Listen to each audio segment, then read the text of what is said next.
Bah voilà, magnifique.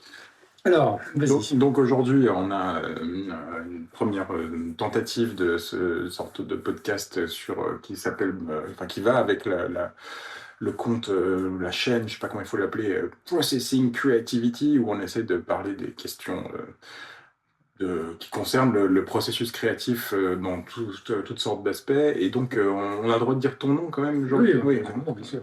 Ok, alors je reçois aujourd'hui chez lui même Aurélien Maul, qui donc a choisi le cadrage particulier de cette vidéo sur sa machine à café, étant lui-même un amateur de café émérite. Et voilà, est-ce que tu veux commencer par une phrase, est-ce que tu aurais un truc à dire, n'importe quoi, c'est pas obligé d'être sur ton travail, mais juste un truc sur lequel on puisse commencer. Tu disais que tu étais fatigué. Ouais, mais ça, c'est bien, je suis fatigué, mais c'est tangentiel. Ce qui est plutôt ce que je fais principalement, et ce qui m'a fatigué aussi aujourd'hui, c'est de photographier des œuvres. Donc, Ouais, je vois des œuvres en vrai, et comme un alchimiste, je les transforme en images. C'est un vraiment alchimiste. ouais, c'est un Ok. peu le. Et donc, moi, je suis vraiment au carrefour du passage des images, enfin des objets vers les images. Mm. Euh, Sachant que même quand je photographie des photos, c'est des images qui sont des objets, des images objets, enfin, qui sont placées dans un espace. Et donc, ce qui est intéressant par rapport à la chaîne, je pense, c'est notamment la question du fait que la plupart des gens aujourd'hui se nourrissent d'images avant de se nourrir d'objets. Mm. Et que, Bah, typiquement sur Instagram et des choses voilà, comme ça.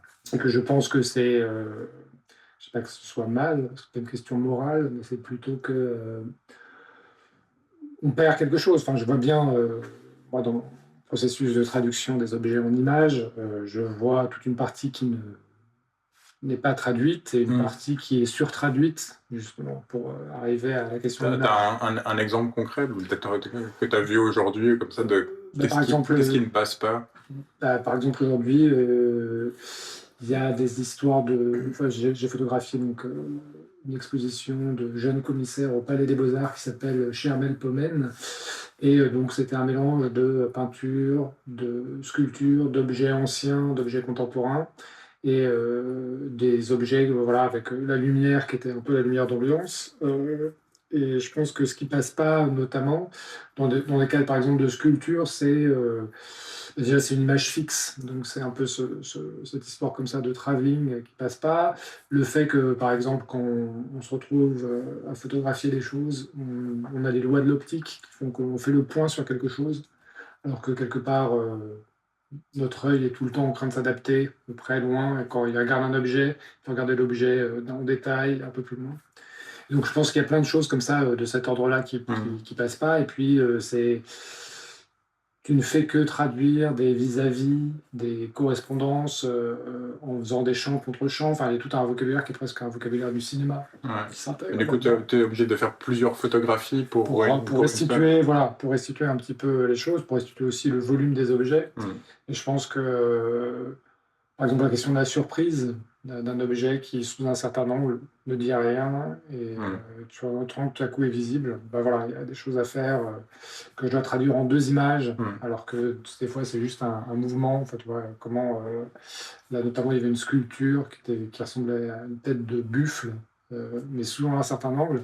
Mais de l'autre côté, ça ressemblait à une sorte de tas de terre dans lesquelles, en fait, en tournant autour, tu voyais tout à coup la figure apparaître. Bon voilà, ça c'est des choses.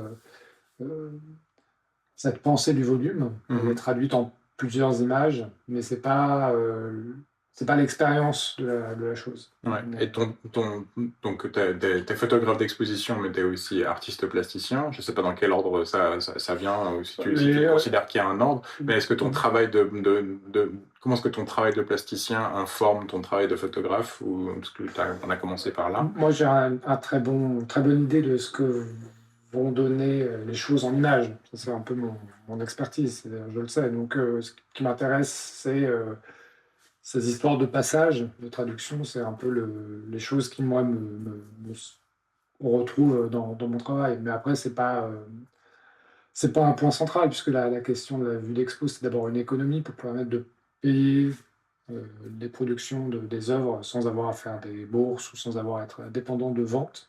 Donc, c'était un peu l'idée de départ.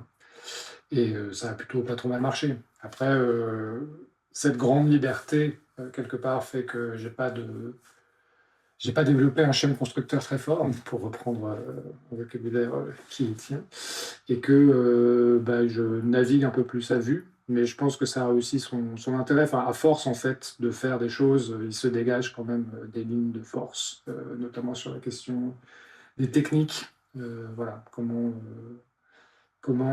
on lit les choses à travers les techniques et comment finalement, en s'interrogeant sur les techniques, on offre des lectures un peu différentes et du monde, de l'actualité, des objets, enfin un peu tout ce qui Mm. peut être. Mais est-ce que du coup, tu dirais que c'est parce que dans ton métier de photographe d'exposition, tu es amené à t'interroger sur là où les techniques qui sont mises en place par les artistes, que du coup, ça alimente ta propre réflexion sur les techniques pour tes propres œuvres? Bah, oui, parce que en fait, je pense qu'une grande partie de la compréhension d'une pièce et ce que tu dois faire avant de la traduire en image, c'est de la comprendre techniquement. C'est-à-dire, bah, si c'est de la peinture, est-ce qu'elle est brillante, est-ce qu'elle n'est pas brillante? Si elle est brillante, est-ce que les brillants font partie de l'œuvre ou c'est une sorte d'effet collatéral d'avoir utilisé un lion à l'huile, par exemple? Est-ce que quand tu regardes le bord de la peinture, comment c'est fait? Enfin, en fait, le fait de me poser enfin, de devoir traduire des images pour le faire bien, je suis obligé de me poser des questions techniques. Et donc, j'ai appris, par exemple, de la peinture à travers la photographie. C'est-à-dire, en Mm. photographiant, en discutant avec les peintres, ils me signalent des choses. Mm. Et donc, j'ai appris à regarder la peinture à travers la photographie Mm. parce que c'est important. Ouais, mais ça c'est une bonne question du coup. Est-ce que systématiquement ou au moins de temps en temps, tu as un accès aux artistes pour discuter au préalable du coup de la technique ou de la pièce en général avant de prendre des photos ou est-ce que c'est souhaitable, c'est Non, nécessaire? c'est pas nécessaire, mais l'expérience, en fait, parce que j'ai déjà photographié beaucoup de peintures en présence des peintres, fait que j'ai discuté de ces choses-là et que j'ai compris des choses de la peinture à travers ces discussions-là. Et ces choses que j'ai compris de la peinture, elles sont applicables à d'autres peintres. Si tu Hmm. veux, il y a une forme de logique, de T'as un processus. exemple, tu parlais de la brillance de la peinture, mais est-ce que tu as d'autres exemples? Je trouve que c'est intéressant de savoir qu'est-ce que tu as appris en tant que photographe sur la peinture au Bah, contact. notamment la question bah, de la façon dont les toiles sont peintes. Est-ce qu'elles sont peintes à la verticale ou à l'horizontale? Ça, c'est Hmm. des choses en fait que tu restitues. Enfin, pour comprendre, par exemple, une peinture qui est peinte à plat et non pas à la verticale, tu vas avoir des coulures sur le bord. Tu vas avoir des choses. En fait, la gravité de l'image ne va pas être tout à fait la même qu'une peinture qui est peinte à la verticale, Hmm. d'une certaine façon. La question du support, si c'est peint sur bois, c'est peint sur toile, toile enduite, la trame, tu vois, de la peinture, comment ça joue, est-ce qu'il y a beaucoup de matière qui fait qu'elle est complètement recouverte ou est-ce qu'elle apparaît encore? Et donc, si tu dois la photographier, qu'il y a encore justement cette toile qui est présente, il vaut mieux avoir une lumière un tout petit peu rasante pour avoir cet effet, tu vois, de matière telle qu'elle. Euh, Cette question voilà, de l'acrylique ou de l'huile, Hmm. l'acrylique étant beaucoup plus souple, tu vois qu'il n'y a pas ce truc de gras sur maigre, qui est un peu le courant, enfin, une des techniques utilisées en peinture pour procéder par couches successives.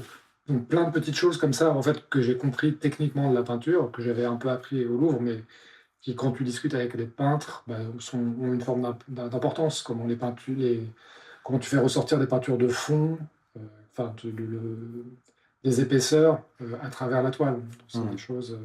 Et en fait, tu te retrouves à photographier quelque chose qui a l'air d'être une image, justement, alors que ça a une épaisseur, et en plus, c'est une épaisseur, même si elle n'est pas physiquement très importante, elle est techniquement euh, très dense. C'est-à-dire Mhm. que la façon dont les gens ont peindre avec le recouvrement et tout ça, c'est des choses qu'il faut quand même penser à essayer de voir comment tu peux les traduire, voilà, pour pas justement ne faire de la peinture photographiée qu'une image. Mhm. C'est plus complexe que ça. Est-ce que tu essayes de manière régulière d'arriver à, malgré tout, une seule image par œuvre, ou tu te donnes de toute façon le loisir de se dire, bon, bah, il y a au moins trois, quatre images. Enfin, je pense que ça dépend un peu de tes clients aussi, de Bah, ça savoir s'ils dépend sont. aussi des artistes. Là, enfin, par exemple, je vais photographier un Soulage chez un collectionneur il y a 6 mois. Et en fait, Soulage, il n'y a pas de façon objective de photographier une peinture de Soulages, puisque si tu l'éclaires d'une certaine façon, tu vas avoir toutes les brillances qui vont dessiner le motif. Au contraire, tu peux l'avoir complètement mat et avoir quasiment que des dégradés. Et en fait, il n'y a pas de. C'est pas faux. Aucune, ni l'une ni l'autre façon est fausse. C'est juste que bah, quand j'ai fait les photos, j'ai donné à peu près. J'ai fait une très brillante, une complètement mate et une un peu entre les deux. Et j'ai donné à la galerie la possibilité de choisir ce qui lui semblait, elle, d'un point de vue commercial, la meilleure traduction en image d'une toile de Soulages. Et pour toi, laquelle était la meilleure des solutions? Bah, je pense que connaissant un petit peu Soulages, je pense que c'est la question de la lumière. Enfin, c'est-à-dire, c'est quand tu éclaires clairement la peinture et qu'elle n'est pas complètement noire, mais qu'il y a un effet de brillance, parce qu'il utilise vraiment des peintures qui sont pas du tout mates. Mais voilà, ça c'est. Est-ce que c'est un Soulage brillant? Est-ce que c'est un Soulage mat? Enfin, c'est des choses comme ça à regarder. Et que, en fait, tu peux pas tous les photographier de la même façon. Tu es obligé de te dire qu'est-ce que j'ai devant les yeux, comment ça a été peint, pourquoi il y a cette épaisseur, ces rainures, comment je vais traduire ça. Tu vois, c'est comme quand tu photographies des vêtements. Par exemple, la façon dont est boutonnée une chemise t'indique un petit peu de la façon que tu vas l'éclairer. Par exemple, ta chemise là, qui est boutonnée avec la partie gauche à la partie droite, je dois l'éclairer par ici, à gauche, pour que tu aies une ombre. Tu vois, c'est la logique de l'objet. Donc, c'est des choses. Voilà, les objets ont leur logique. Et moi, ça m'intéresse. Et je pense que voilà, j'apprends de ces choses-là. Et je pense que ça nourrit ma pratique. Et après, il y a une autre chose qui nourrit ma pratique, c'est des erreurs de traduction. C'est-à-dire que je vois les choses, je me dis, ah, est-ce que c'est ça? Et je me rends compte que ce n'est pas du tout de ce dont parle l'artiste. Et moi, ça a suscité une réflexion. Une réflexion, quoi. Par exemple, là, je faisais une photo, je photographiais une expo au FRAC Limousin, et je vois une photo qui représente une sorte de ruine. Et il y a une flaque au début, et la flaque a un peu une forme bizarre, on dirait un personnage comme ça qui s'élance des bras. Et je me dis, tiens, est-ce que c'est une ombre? Et en fait, je me dis, ah, c'est intéressant, tu vois, si tu arrives à mettre des sortes d'ombres de personnages chutant au premier plan de photographie d'autre chose. Alors, je ne sais pas encore ce que c'est autre chose, mais en tout cas, avoir ces personnages qui chutent, que tu vois leur ombre devant d'autres. Et tu vois, c'est juste une erreur d'interprétation au début où je me dis, ah, mais c'est intéressant parce que ça peut produire une série pas inintéressante. Du coup, il y a un peu deux aspects. Si je reprends l'exemple pour Soulage, alors pas Soulage en tant que tel, mais la question il y a la photo les différentes photos que tu donnes, par exemple à la galerie ou au collectionneur pour faire son choix, et que toi tu indiquais le fait que tu avais une préférence pour celle qui était éclairée, qui donnait un petit peu de la brillance, etc. Est-ce que avant de rendre les photos, les 3 photos au collectionneur, dans celles qui sont brillantes, tu as fait plusieurs photos de l'aspect brillant, et comment est-ce que tu sais quelle photo en fait est la bonne, quoi, de toute manière? Bah, c'est ce qui est intéressant avec la photographie, enfin ce qui survit de la photographie argentique dans la photographie numérique quand on fait, c'est que bah là, je vais aller chez le client, je vais faire toute une série de photos, puis je vais rentrer chez moi et je vais post-traiter. Donc, je ne serai pas devant la peinture. Et donc, je vois les images que j'ai faites avec une forme de décalage, même si j'ai pu les contrôler au moment de la prise de vue. Et en fait, il y a un moment où tu te dis quel souvenir j'ai de la peinture. Et en fait, c'est la peinture qui va correspondre le plus, enfin la photo qui va correspondre le plus au souvenir que tu as de la pièce que je vais choisir, si tu veux. Et en fait, j'ai besoin de ce décalage, j'ai besoin de ne plus être devant la pièce pour me dire, attends, de quoi je me souviens? Et je me souviens très bien des œuvres en fait, que je photographie, puisque je suis dans un état de concentration, tu vois, j'essaye vraiment de voir, voilà, et si je peux me renseigner sur les techniques, sur les cartels, si elles sont mentionnées, tout ça, ça nourrit, voilà. C'est intéressant du coup qu'il il y a plusieurs niveaux. Tu as la pièce elle-même, tu as la photo que tu fais de la pièce elle-même, il y a le souvenir que tu as de la pièce que tu as vue, puis ensuite tu sélectionnes la photo en fonction du souvenir, en tout cas d'un élément qui te vient de ce souvenir. J'imagine que c'est pas complètement non plus une image extrêmement claire que tu as comme souvenir. Non, mais justement, c'est ce truc où tout à coup, entre la photographie et ton souvenir, il y a quelque chose qui se combinent, où la photographie va complètement effacer ton souvenir, parce que c'est ça qui va. Mais ce truc de recouvrement C'est le moment où c'est le plus exact, si tu veux, enfin, même si c'est très subjectif, mais Mhm. c'est ce recouvrement-là qui fait que tu te dis, ah, c'est là que c'est cette photo-là. Ouais, ouais. Voilà, c'est très subjectif, mais Mhm. Bah, du coup, c'est une bonne, aussi un bon point, c'est de se dire, euh, si on reste sur ton activité de photographe d'œuvre, on va pas dire que d'exposition, mais d'œuvre, Mhm. et que tu mentionnes le fait qu'il y a nécessairement une part de subjectivité, parce qu'on pourrait croire que, justement, comme tu disais tout à l'heure, il n'y a pas de manière objective de photographier un soulage, par exemple. Ouais, Donc il y a forcément une part d'interprétation. Dans cette interprétation, ne serait-ce que le fait que les photographes d'exposition sont toujours crédités. Donc il y a une forme, on est auteur de sa photographie d'exposition, enfin de sa photographie d'œuvre, combien même c'est l'œuvre de quelqu'un d'autre. Tu deviens l'auteur de l'image.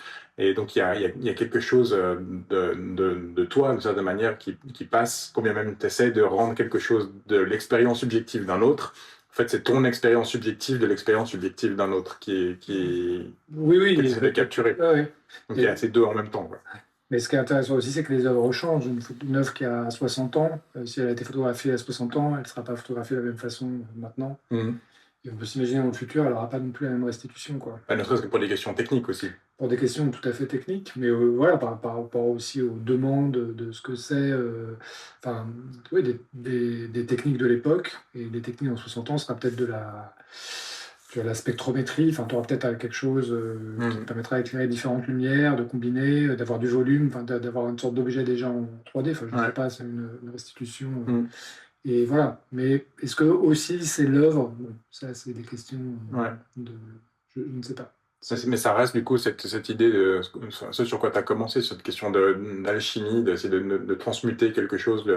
Il y a un objet devant toi en tant que photographe et toi tu vas essayer de produire une image qui garde ou qui contient ou qui capture quelque chose de ce que tu as devant toi et que tu la transformes en image. Et du coup la question technique, combien même on arriverait, je sais pas, que ce soit les trucs comme c'est le casque d'Apple, je sais qu'on appelle le Vision Mhm. Pro, etc., qui Ouais, essaie ouais. de capturer quelque chose avec un peu de profondeur, etc., où on essaie de faire en sorte que la photographie soit d'une certaine manière un peu plus transparente, c'est-à-dire qu'entre l'objet qui est réellement là, l'œuvre de soulage, si on reprend cet exemple, et la personne qui verrait l'image, il y aurait en fait tout le dispositif technique deviendrait le plus transparent possible parce que en fait en tant que spectateur ayant un casque sur Mhm. les yeux, je pourrais en fait faire moi-même l'expérience de l'objet tel qu'il est, combien même je ne suis pas là, mais qui a en même temps, enfin, cette épaisseur subjective, elle resterait Je ne quand sais même pas là. si tu peux faire vraiment l'expérience dans le cadre du soulage, c'est qu'il faut que tu te Mm. déplaces par rapport à une source lumineuse, c'est Ouais. aussi où tu vas placer la source lumineuse, enfin tu Ouais. vois, c'est des choses Donc il qui y a quand même sont... des choix qui sont faits, Oui, même si on arrivait à avoir une captation pour un casque de réalité ouais, virtuelle, il y il- aurait de la position de la lumière, il y voilà, a des choix qui sont pris, et il y donc il y aurait a une toujours oui, subjectivité je pense que de toute qui est mise façon, en il y a une cause. subjectivité, voilà, Mm. c'est un peu aussi ce qui fait... voilà, même dans la reproduction d'objets, la reproduction, c'est toujours une traduction, c'est pas Mm. une transcription exacte de Mm. ce que tu as devant les yeux. Tu as toujours voilà, une façon d'interpréter, de jouer. La question des couleurs aussi, tu vois, c'est une sorte de, c'est une sorte d'arlésienne, parce que tu fais des photos, tu travailles sur un écran calibré avec une charte, des choses comme ça, donc tu es à peu près sûr des images que tu produis, mais ces photos-là, elles vont être vues sur plein d'écrans différents, qui Mm. n'ont pas du tout les mêmes calibrations, qui n'ont pas du tout... Et donc la perception de l'œuvre, tu vois, elle est toujours fluctuante. Mm. Si tu as un téléphone Apple ou un téléphone Samsung, ben si tu es en mode nuit sur Apple, tu vas jamais avoir la même Ouais. image devant les yeux, et il va avoir... voilà, enfin, il y a tellement de choses qui viennent perturber. Donc, bon, voilà, c'est toujours... faut à la fois être très neutre dans ce que tu fais, Mm. enfin, même dans la position que tu adoptes, et aussi faire admettre que c'est toujours une forme de traduction, et Mm. pas... Et est-ce que, bah, j'imagine que ça arrive, mais que c'est le cas le plus souvent, c'est quand du coup on fait appel à Aurélien Maul parce qu'il a je sais que c'est un terme qui te fait réagir en général, un certain style ou une certaine patte, c'est-à-dire qu'on a envie d'avoir, ou un artiste ou un galeriste ou un collectionneur qui a déjà envie d'avoir la documentation de mon œuvre par Aurélien Maul, ou en fait, peu importe, il faut juste que ce soit capturé. Enfin, comment toi tu perçois ça? Je pense qu'il y a certaines personnes qui veulent travailler avec moi pour différentes raisons. Et puis parce que, par exemple, oui, on a développé à travers la discussion, enfin, ils ont aussi confiance. Ils ont compris que je comprenais aussi leur travail et que même si je m'offre des latitudes dans la traduction, je ne trahis pas. Voilà, c'est toujours dans le but de restituer un peu plus l'esprit du travail. Et puis, il y a d'autres fois où c'est juste que tu es la bonne personne, où tu es disponible. Tu vois, Mhm. il n'y a pas. Tu as l'impression qu'on pourrait caractériser, même si c'est de manière abstraite et très large, la manière dont tu prends les photos. Je m'intéresse à la manière, c'est de ce côté subjectif. S'il y a une traduction, c'est qu'il y a forcément un traducteur. Donc, du coup, je sais pas. quel est le filtre que ça applique sur les objets des autres quand c'est toi qui prends les photos? Je, c'est très. C'est très compliqué puisque c'est pas ce qu'on me demande. Ce qu'on me demande, c'est pas d'être dans l'interprétation. Ce qu'on me demande, c'est une forme de neutralité. Ouais, On fait justement. semblant d'être neutre, C'est ça. mais si tu veux, mais je pense qu'il y a une forme de séduction dans les images, où tu vois, oui, où il y a peut-être le fait que les gens ont l'impression que je comprends ce que je photographie, et puis c'est comme ça que c'est pour ça qu'ils préfèrent travailler avec moi. Mais après, c'est aussi des effets de génération. C'est des Ouais. T'es un peu comme le chef opérateur au cinéma, c'est-à-dire que tu travailles avec une génération d'artistes, et là je vois qu'il y a d'autres artistes qui sont pas du tout de ma génération pour le coup, et que c'est d'autres questions qui se posent, et je sais pas si je serai le photographe de... Enfin, je le suis un petit peu, mais peut-être qu'il va y avoir d'autres personnes qui sont peut-être plus en phase avec cette génération-là. Ouais. Et donc, si de l'extérieur, t'as pas l'impression qu'en tout cas qu'on t'appelle pour cette qualité subjective de traducteur que tu peux avoir, est-ce que toi, pour toi-même, quand tu regardes, je sais pas, les photos que tu as prises, ne serait-ce que tu dois en prendre plusieurs centaines ou des milliers par année, et à force même de les revoir quand tu dois en faire la sélection, est-ce que tu as l'impression que dans celles que tu sélectionnes et que tu donnes à tes clients, est-ce qu'il y a quelque chose où tu vois une sorte de constance, pas forcément formelle, mais une sorte de quelque chose qui... Ouais, j'ai mis en place un certain nombre de techniques me sont propres, tu vois, sur la façon de rééclairer les espaces, des choses comme ça. C'est des choses qui sont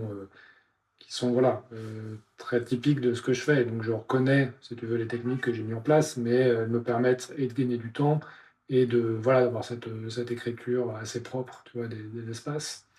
Mais enfin, si tu veux bien faire le travail, il faut mettre un petit peu de subjectivité, parce que sinon, justement, c'est pas, ça fonctionnera pas, tu feras pas bien ton travail.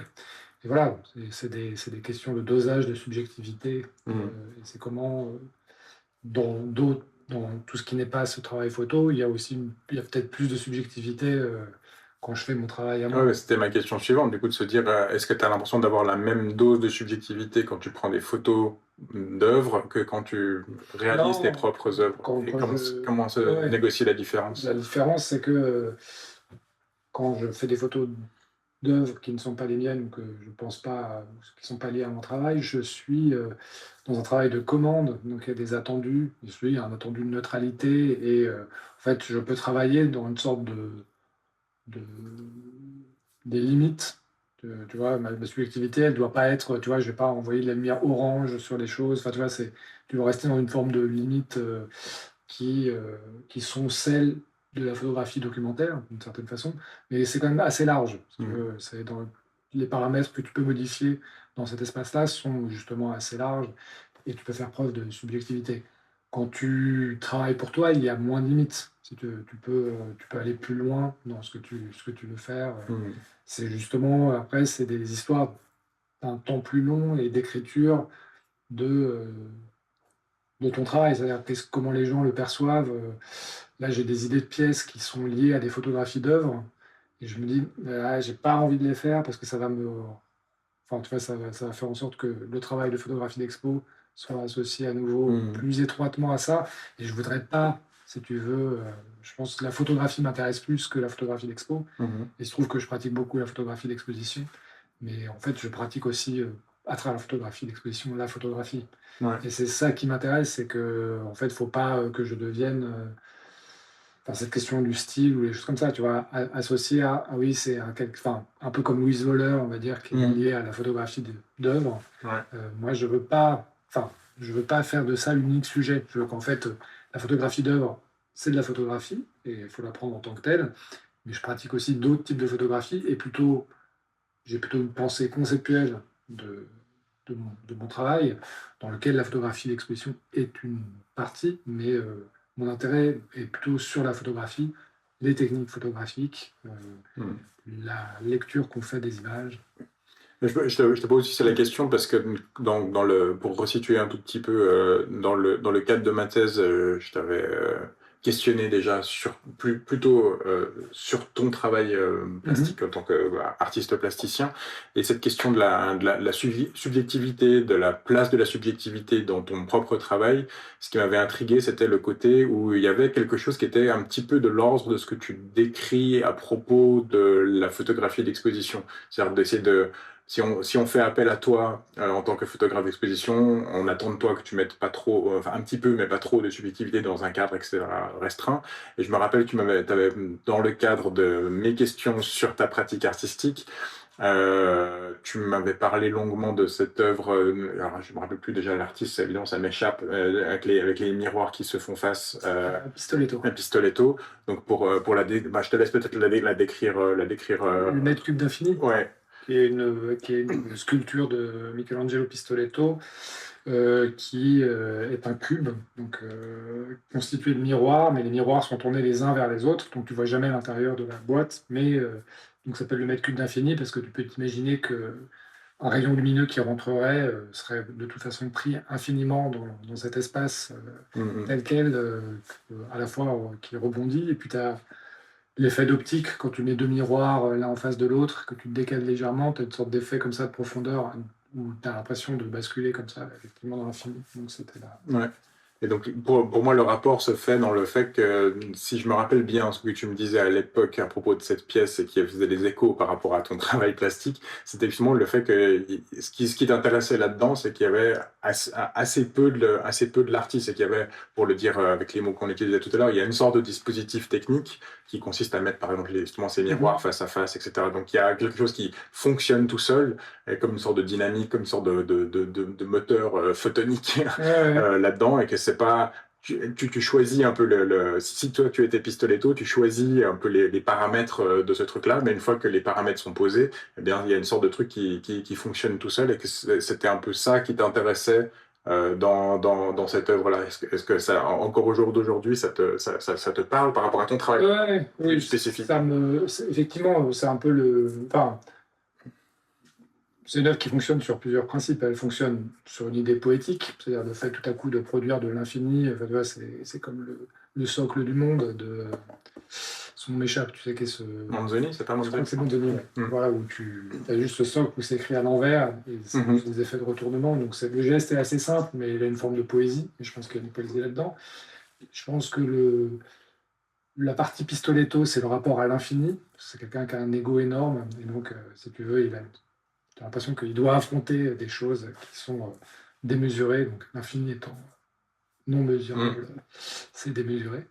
Et donc je pense que par exemple dans le titre comme ça, moi je serais plus mètre cube que infini. Tu vois. Mm. C'est-à-dire le fait de décider que ça a une certaine forme et que ça tient tel quel, mais il y a un certain nombre de choses dans la réalisation qui font que c'est une pièce de Pistoletto, voilà, c'est à la fois entre la sculpture minimale, mais une sculpture minimale plus poétique, qui a moins ce côté, c'est pas Die de Tony Smith, tu vois, ce cube, Mhm. il se passe quelque chose, il y a une mécanique interne. Et effectivement, j'aime bien les mécaniques, enfin, c'est ce côté technique, c'est-à-dire que même c'est une technique poétique, Mhm. j'aime bien le fait que si tu t'intéresses même à de la technique, tu peux arriver à la poésie par la technique. Enfin, D'accord. tu vois, Est-ce que quand je t'écoutais parler, l'image que j'avais, c'est une œuvre que tu avais réalisée pour ton exposition à la Passerelle à Brest, sauf Mhm. erreur, qui était faite, c'était des savons, non? Il y avait un truc Et les des savants, ouais. savons. Est-ce que je sais pas pourquoi, mais c'est l'image que j'ai. Je pense pas que le rapport soit immédiat, mais ça m'intéresserait de savoir comment tu l'as, même purement techniquement pour le coup, comment est-ce que tu la décrirais, sans forcément tous les attendus Ouais. conceptuels, mais juste déjà décrire là, sur la description. C'est une copie en savon d'une idole cycladique.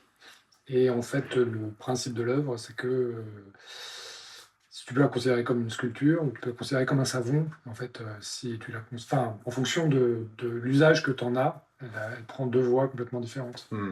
C'est une, Mais c'est un retournement d'une pièce que j'avais fait qui était sur la question de la sculpture documentaire, qui était une histoire de chiasme aussi. Dans la photographie, il y avait la photographie artistique ou moins expressive et une photographie documentaire, qui sont un peu des...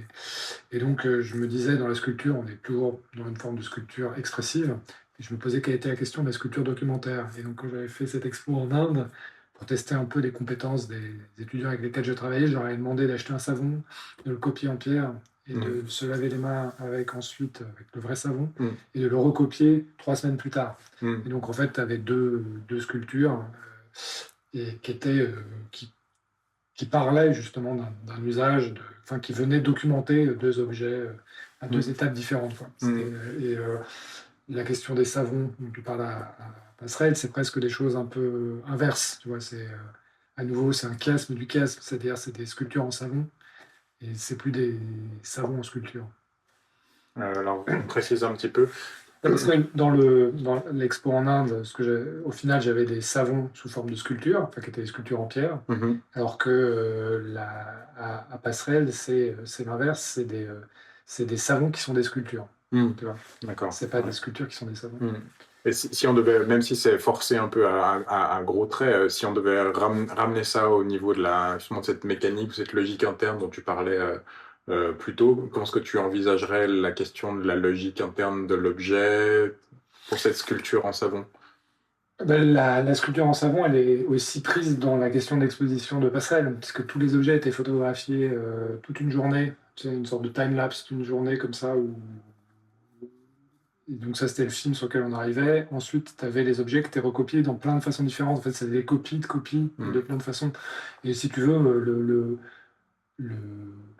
ça m'a toujours un peu... Enfin, la question du savon, qui est un objet que tu as à la fois quotidiennement, justement. Enfin, ça me rappelait le fait que mes grands-parents collectionnaient les bouts de savon, parce qu'eux avaient connu la guerre et que ils étaient en pénurie de savon.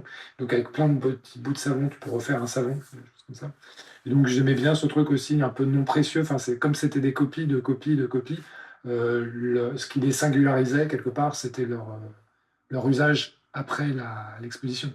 Leur usage ou de sculpture ou de savon, décoratif.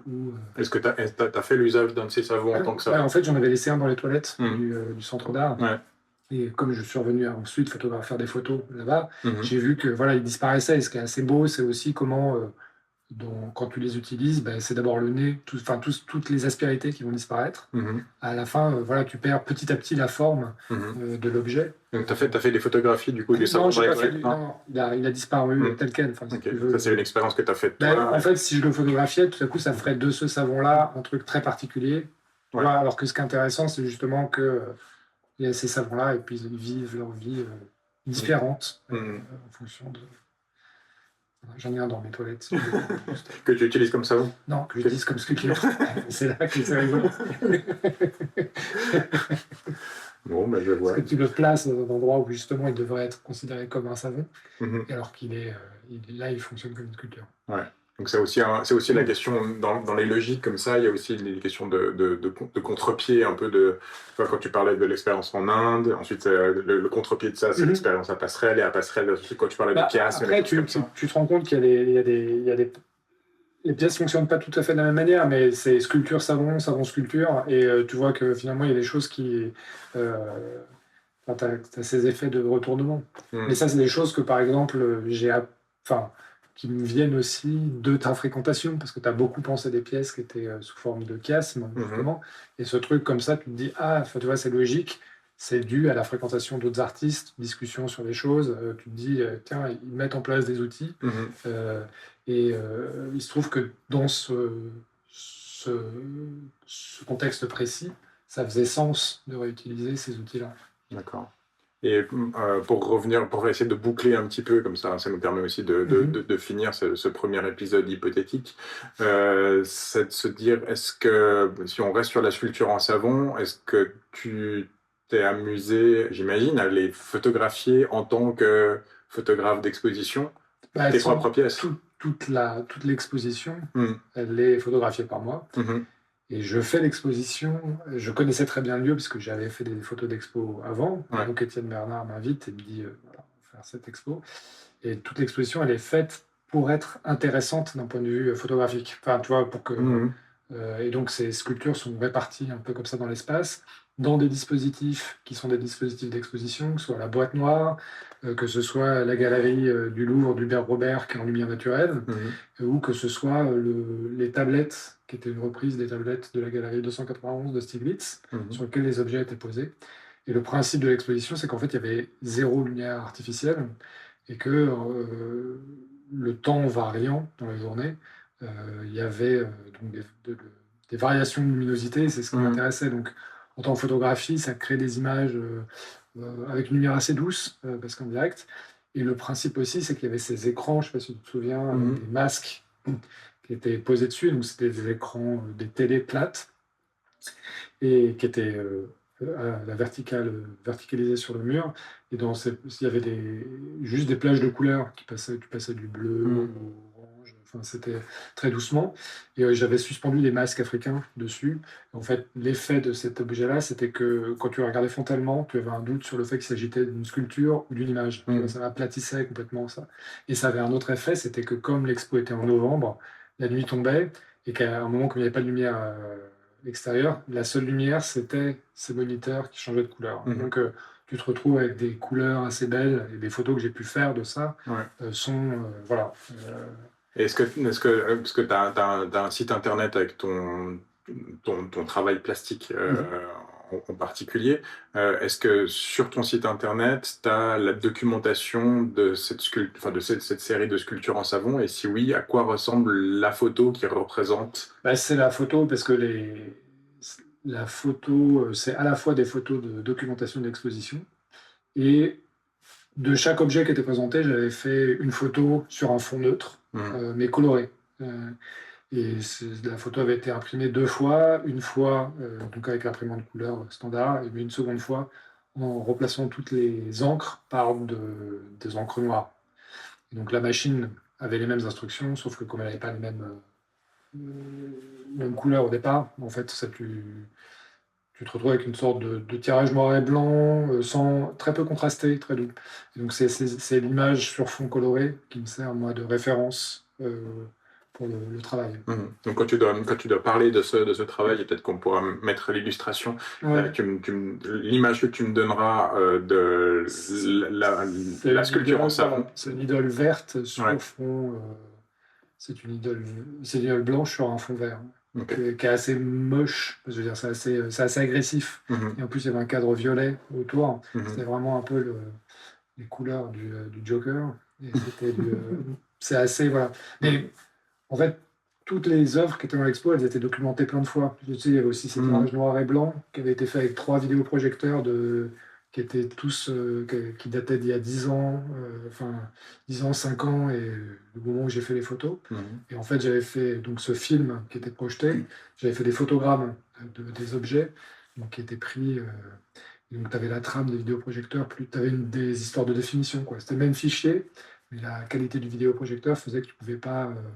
Voilà. Et donc, toute l'expo, elle était sur ces histoires de. Donc l'expo elle-même a presque la même logique que la pièce de Pistoletto, d'une certaine manière. Il y a un peu ce côté Bah, en fait, si tu veux, la documentation c'est ça, mais d'objet qui est lui-même un il y a quelque dérivé. chose de très circulaire, si tu veux, et je pense que c'était peut-être déceptif en tant qu'exposition, enfin, en tant que exposition d'objets, d'une certaine façon, mais je pense que ça n'a pas été tellement compris, justement, sur le fait que c'était presque des histoires de documentation, d'apparition, de réapparition, de traduction, justement, des objets à travers plein de médiums différents. Le fait, par exemple, même la table basse, qui était un mirascope, qui reproduisait instantanément presque, enfin, tu vois, la vitesse de la lumière, l'objet qui était placé dedans. Enfin, Mhm. tu vois, c'était des objets toujours présents Mhm. sous plusieurs formes, à plusieurs endroits. Tu ne posais pas trop la question d'original, puisque les savons, c'était des moulages. Donc, c'est le moule qui crée enfin, l'original, mais chaque savon était un peu unique, parce que c'était des pigments différents, des choses. Mhm. Donc, mais voilà, toute l'expo était voilà, sur cette idée de faire quand même une documentation de l'exposition qui soit, enfin, qui pourrait presque être considérée comme une œuvre. Mhm. Bon, ben, moi, je pense que c'est pas mal pour un premier Ouais. tour d'horizon. Merci beaucoup, Aurélien, de m'avoir reçu dans ta cafétéria. Je peux te refaire un café si tu veux. Non, ce sera un petit peu tard, et puis ben, on verra si on arrive à faire d'autres épisodes de ce même ordre-là, soit avec Mhm. toi, soit avec d'autres concurrents. Ouais, ouais, la concurrence est forte. Mais c'est bon, voilà.